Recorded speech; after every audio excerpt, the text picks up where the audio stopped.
Okay, hello citizens and whoever else might be watching this. We've got a super reverb, another super reverb because we just fixed that one in the last video. Same owner, guy is a fan of super reverbs apparently, which is cool because that's fine. If you like a big loud clean amp, super's a good choice.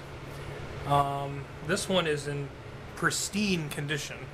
If this was Uncle Doug's channel, we'd be just looking at it for the next 10 minutes of video rather than fixing it. But this one's in pretty original-ish condition as far as I can tell. We still have the two-prong cord, which we are going to update for more safety and less shockage.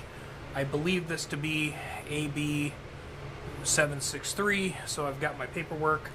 Probably find some old school original tubes in here and probably some old school original parts that may have decayed over time.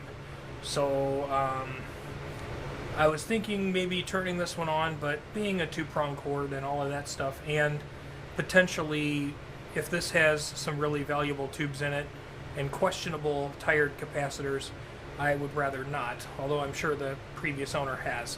So let's just get in there and take a look and do a visual inspection and work off of that. Okay, so the chassis is out and we're starting to look around. I looked on the other side and there was some surprise weirdness there. There were some big old resistors down here on the power tubes, and that is not characteristic of an AB 763, but is characteristic of an AB 568. So you can see those are down there. So these say they have to be 7-watt resistors. There's actually 10-watt resistors in there, and that all looks factory. This whole thing kind of looks factory, and we got a lot of old vintage tubes in here too, so I'm sure that'll make everybody excited. I just hope they all test good. So anyway, I will not be deterred, but obviously, like, the 568 used a 5U4 rectifier, where the 763 uses a 5AR4 GZ34. That's what's in here, and I would imagine it might even be an original tube, so this might have been like a transitional year thing. I don't know. Okay, so I took the screws out, but you and I are going to see this at the same time. Woo! Yeah, they're original. And let's see. That one's not actually blowing up. That one's thinking about it. They're certainly old, but not super explodey. So I'm going to guess this doesn't have a cajillion hours on it. But something down here got toasty, because that, either that or that's a bunch of waxy junk. But there's some darkness there. But anyway, we're going to want to get those traded out, and when we get these out, we're going to need to check those resistors that hide underneath there. I'm going to bet they're probably okay, because these capacitors, although they are time bombs due to age, they don't look totally wrecked. The other thing that was kind of funky that I saw on the AB 763 schematic is the 20 microfarad caps are marked at 525 volts, and the ones in here are 500 volts, which I would imagine would be okay anyway, because you're looking at a 465 volts B plus. Yeah, but they slated on their schematics 525 volt caps. I don't know anybody who's ever made those, and we're going to stick with the 500 like what's in stock. So we've got the 7070, and these are 350 volt, I think. Yeah, 350 volt 70s, and then we got 20. So I should have those in the bin of things. And with the miracle of jump cuts, we now have new capacitors under the doghouse that are equal to the original values in both voltage and in microfarads.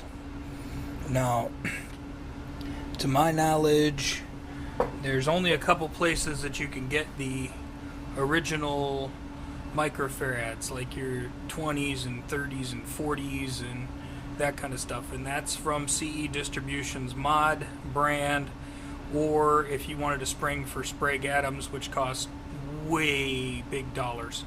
So I know a lot of the technician crews like the F&T, the German stuff, which is fine, no problem with that stuff, but it will be in the modern values, so you know, like 22s and 47s and all that kind of stuff. But we've had good success with these mod parts, and the price is good, so call it good. These two 220Ks, close enough. They're silver band, which is what, 20% tolerance. Everything so far is within 10%, which is fine. Actually, no, gold. What is gold 5 and silver's 10, right? I think they're very close. Okay, so flipping it over, there's some stuff down here by these power tubes. I'll show you later. You gotta, let's see, I gotta go way down there. That resemble the 568, but as far as like this stuff goes, looks mostly original, probably a transition year. We've got some of the blue Astrons that, you know, people go gaga over, and then we've got a bunch of not stuff, like we've got the apparently red turds, some orange drops, which, I mean, orange drops existed. I've got them in, like, you know, 60's amps. I've found them, original orange drops. The solder looks original. Kind of surprised to see orange drops, but I'm going to guess that they were running out of blue Astrons, and so they just used whatever they had. We got these big boys here, which are double 25s. More than likely, whoever was working that day neglected to put the logos up at the top like I do, which is considered courtesy to the next monkey in the jungle. Yeah, these are all 25, so we're going to need 2, 4, 6 25 microfarad 50 volters, and then this thing over here, this Mallory, I can't tell what it is yet, but it's going to get replaced. I don't know, can we figure out what that is? Which schematic does it belong to? We'll figure it out. Okay, kids, so electrolytics are done.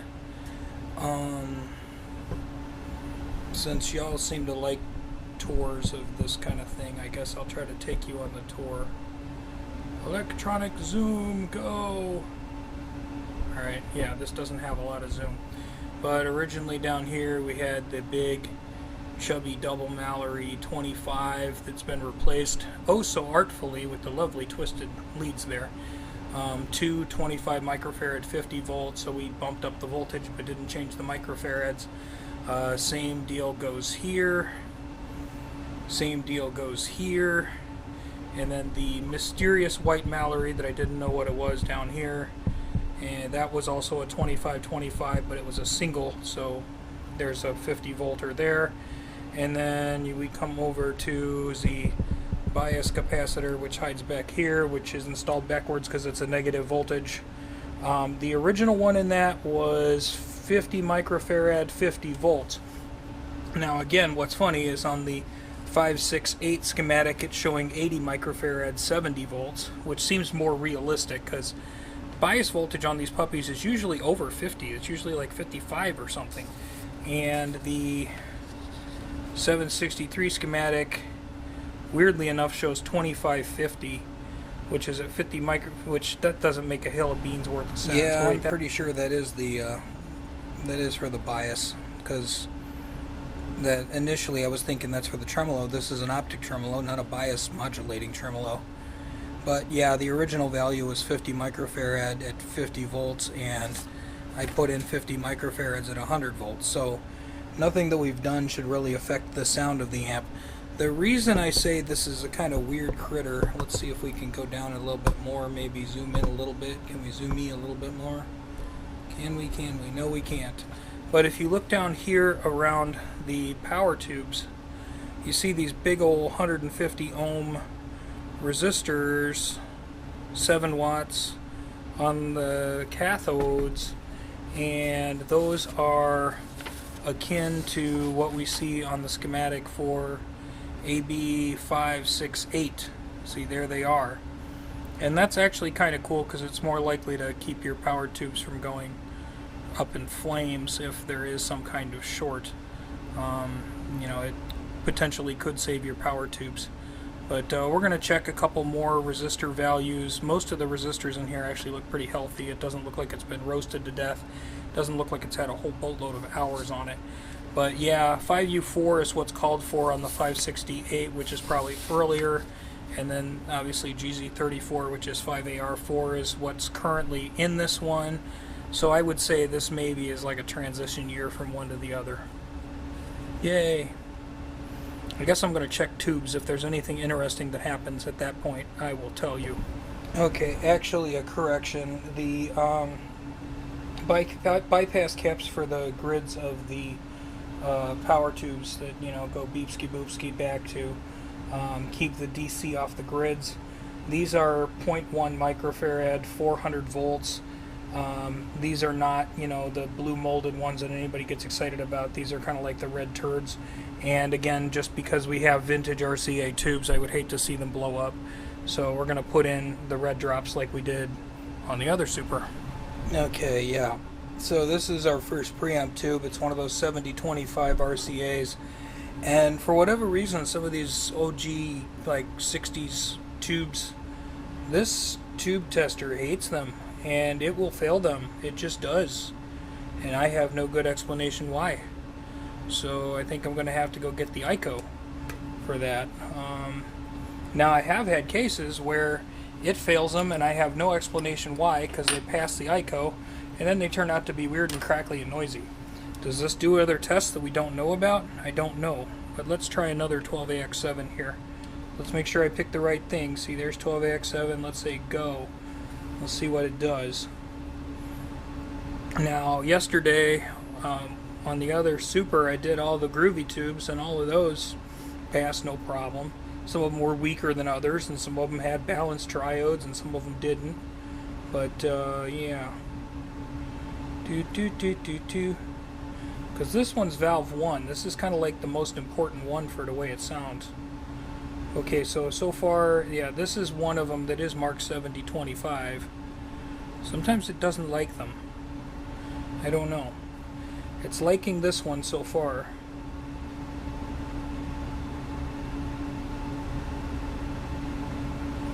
But yeah, weirdly enough, if they don't pass this orange tester, sometimes I'll find they're noisy or crackly or something ain't right with them.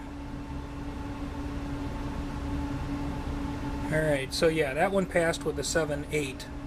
Now, is this one marked 7025 or is this a something else? USA 7025. So these are like the same age, the same era, and it liked this one, but it didn't like this one. So let's just try this one more time.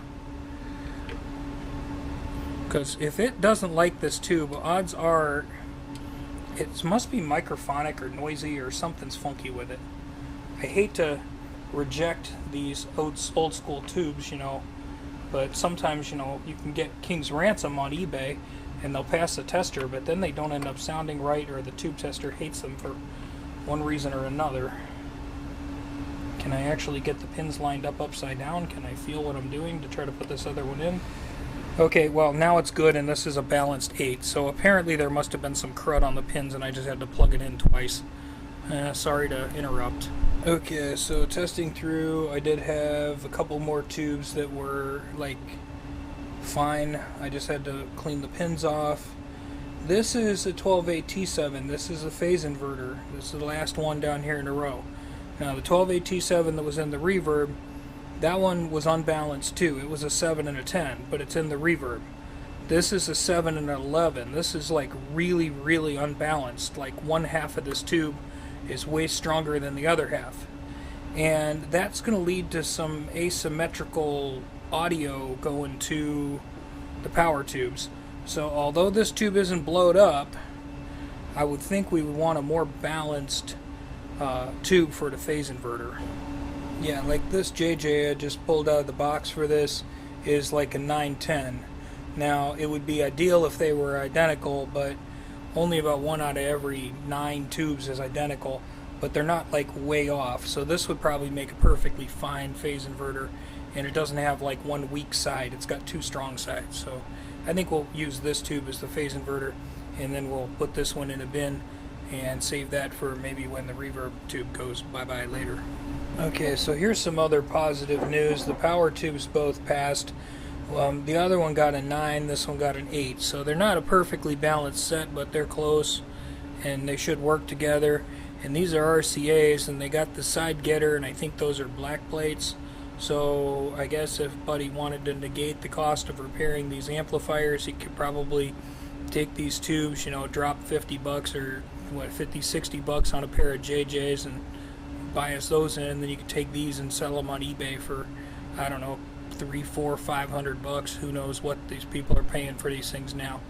But we're going to be careful not to drop these on the floor. Okay, so the next thing I get to do is to change the 2-prong power cord for a 3-prong power cord and delete this death cap hum ground thing. It's been done about 4 billion times on YouTube, so there's somebody who's probably explained in greater detail, but yeah, it's what I'm going to do. And since soldering down to one of these steel chassis is possible, but with a 40-watt soldering iron it ain't no fun, I'm going to elect to put a ground lug tab here on the transformer, screw that down really tight, and then I'll have a place to solder my earth ground. Okay, so after a lot of frustration, the 3-prong power cord is installed. I know this thing on the corner is referred to as a strain relief, but it may be strain relief for the cord, but it causes a hell of a lot of strain for whomever has to work on these. I know somebody's going to go, well, get the pliers and then you'll be fine. Yeah. So the ground switch thing has been totally deleted. The death cap's been totally deleted. While I was in there, I discovered that I missed an electrolytic capacitor. There's a 5 microfarad electrolytic capacitor. It's 25 volts. It's non-polar. Lovely. That's hiding back here where you can't see it. And then for those of you who absolutely love to worry about this kind of stuff, from the power cord, we're going to the hot wire of the power cord, we're going to the on switch, and then from the on switch, then we go to the fuse, and then from the fuse, we are going to the transformer. So that's the way that the internet likes it, that you do it, because they think people are stupid enough to stick their hands in here and pokey bit at the fuse, or like they think the fuse holder is going to shock somebody because, well, people nowadays are dumb. But anyway, I think we're ready to plug some tubes in, kick some tires, and light some fires. Okay, so you can see my Variac back there. For those of you who wonder, yes, I do bring these up on a Variac. Wall voltage is like 122 volts, which is pretty close to wall around here. I think it's like around 123, but you know, inches are inches, whatever. We're running at about 460 volts, maybe 460. Let's see. Yeah, because we're past the 50 mark. So about 460, 465 volts, and we're just shy of 40 milliamps. That puts us at about a 56, no, not 56, more like 58% dissipation. When I did the math here, let me double check here, because now these meters are supposed to be accurate within like 1.5%, but you know, you never can tell. So you always want to be a little bit on the conservative side. So if we consider that we're at 46%, or I'm sorry, 460 volts, our maximum milliamps we want to have is 45.7, and I'll just be nice and I'll say that that's 39. It's probably more like 38, but it's 39, and that puts us at, you know, 60% dissipation, which 60 is kind of a good target. 70 is your max. You don't want to go any hotter than that. And these tubes are well older than I am, and they're probably more valuable than I am. Now this has one of those balancing circuits, so this side is fixed, and when I fiddle with the pot, it adjusts this side. So you can make uneven tubes, which those are by a little bit, balance right out, and they're drawing the same amount of current and voltage and stuff. So they're working on equal terms. The amp makes noise. I think it's good for a final test, if you asked me.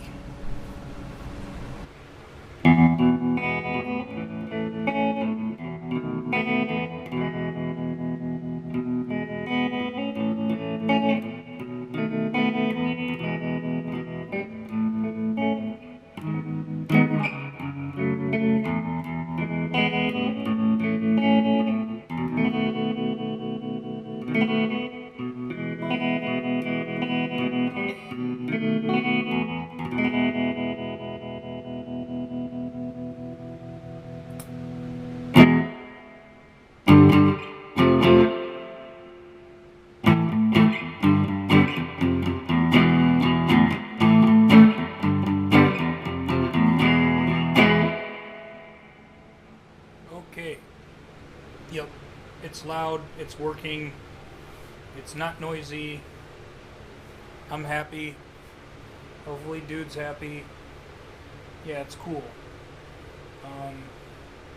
Yeah.